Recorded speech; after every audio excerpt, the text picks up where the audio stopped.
The title of chapter 5 was Success is About Mindset, Not Facilities. And this one was what took us to read an extra book titled Mindset by Dr. Carol Dweck.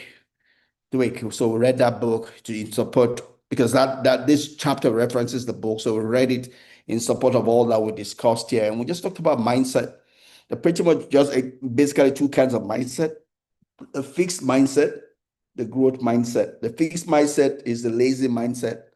It's one that is has what we call an external locus of control, feels that he's not in control of the things, of the affairs of his life.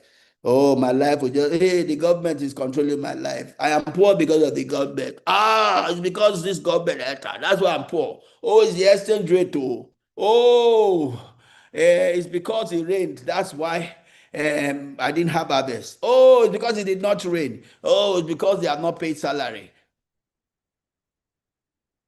A fixed mindset is limited to what others do or what has already occurred. He doesn't see a growing and expanding future.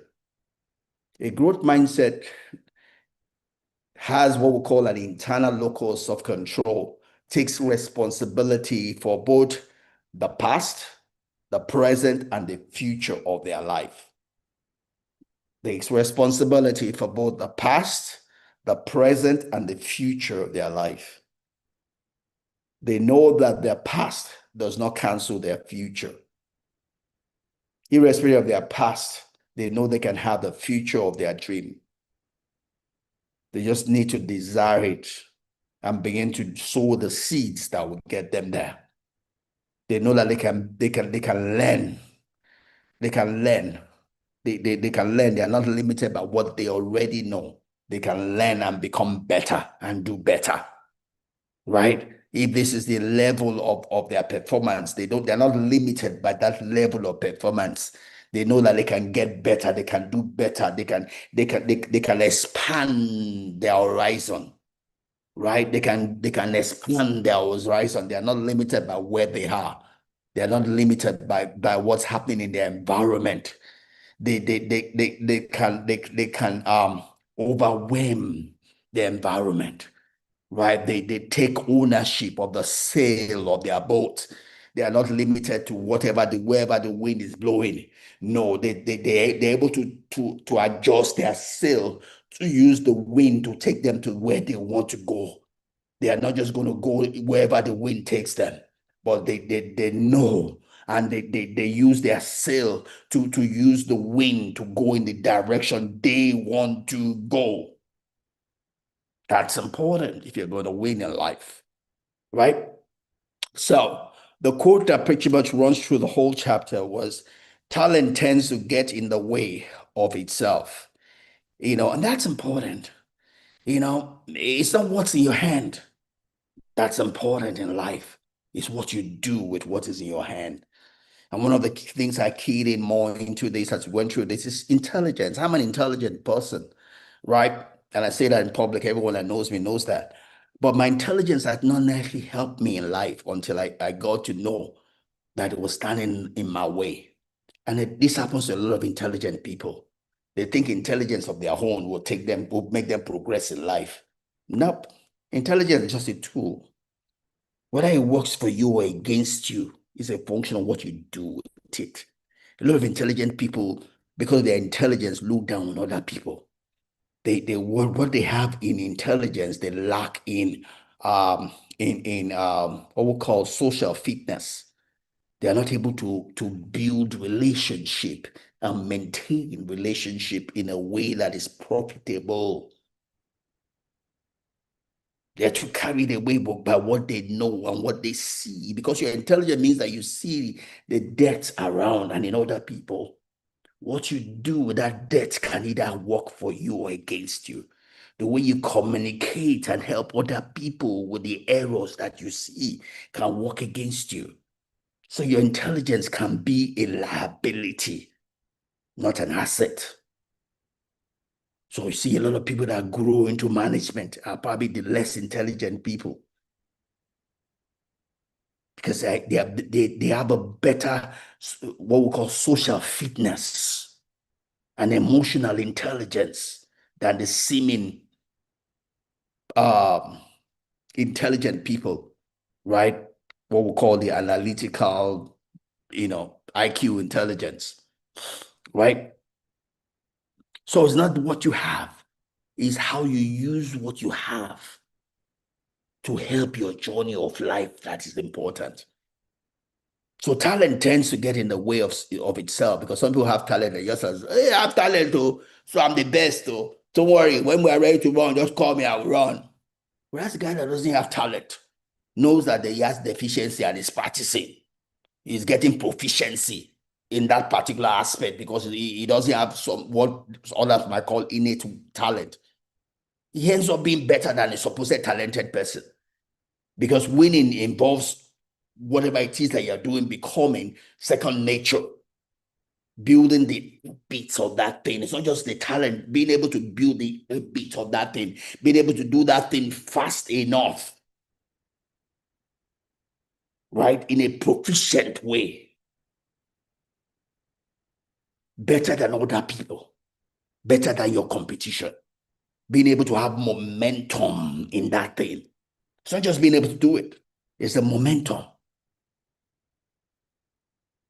it's the velocity of making decisions and acting. So talent tends to get in the way of itself. I often think that people succeed more despite their talent than because of it. Because it's not what you have, it's what you do with it. Right? Don't let your supposed asset become a liability for you. Right? Remember, it's a tool. It's not going to work on its own. It's what you do with it. Right? So talent alone isn't enough. Intelligence alone isn't enough. Connection alone isn't enough. Your tribe is not alone is not enough. Your academic qualification is not enough. Your physique, your dexterity is not enough. It's what you do with it, how you use it, that will determine your ability to perform at a high level or not. You need to actively work on improving your abilities through practice to reach your full potential.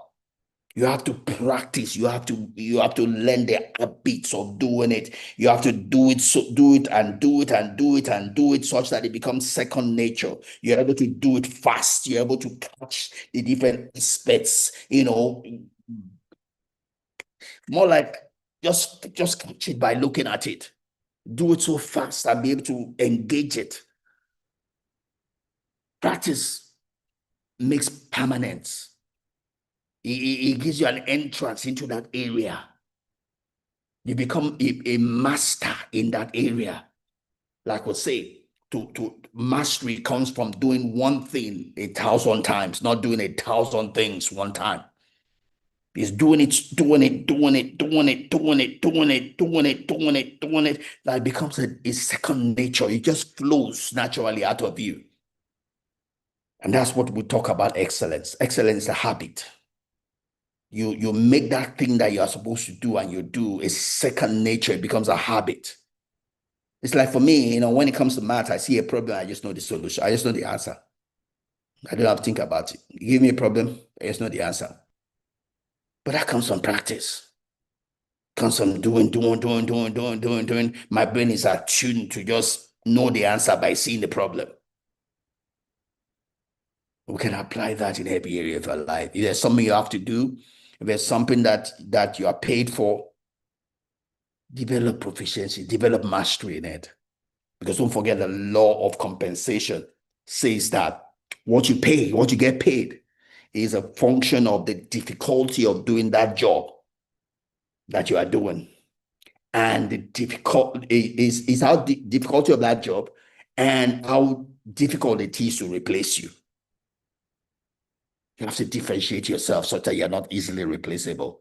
And no one is indispensable, no doubt. But no one can replace the way you do it. They might get someone to do it, but it can never be the way you do it if only you apply yourself. If you do it like the way everybody is doing it, it just dunk you, get someone else. Like, you are losing nothing. But if you bring your person into what you do, That uniqueness that you bring in, no one can replace you. No one can be like you. No one can do it the way that you do it. If you are present in what you do, no one can replace you. The job might be indispensable, but you are not indispensable. Nobody can do it the way that you do it if you bring yourself to the job.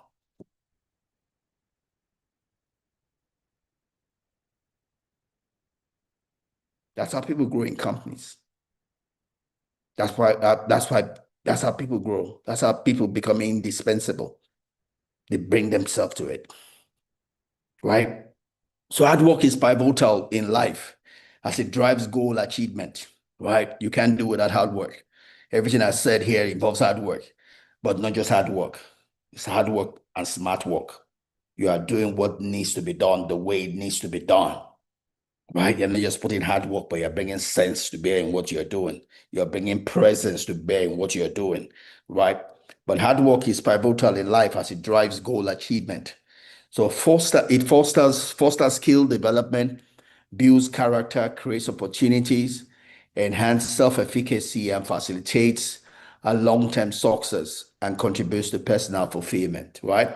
So there's hard work of practicing, of exercising yourself in it, and you build the habit, the right habits, to give you momentum in that thing that you're doing. You're able to have what we call the velocity of making decisions also.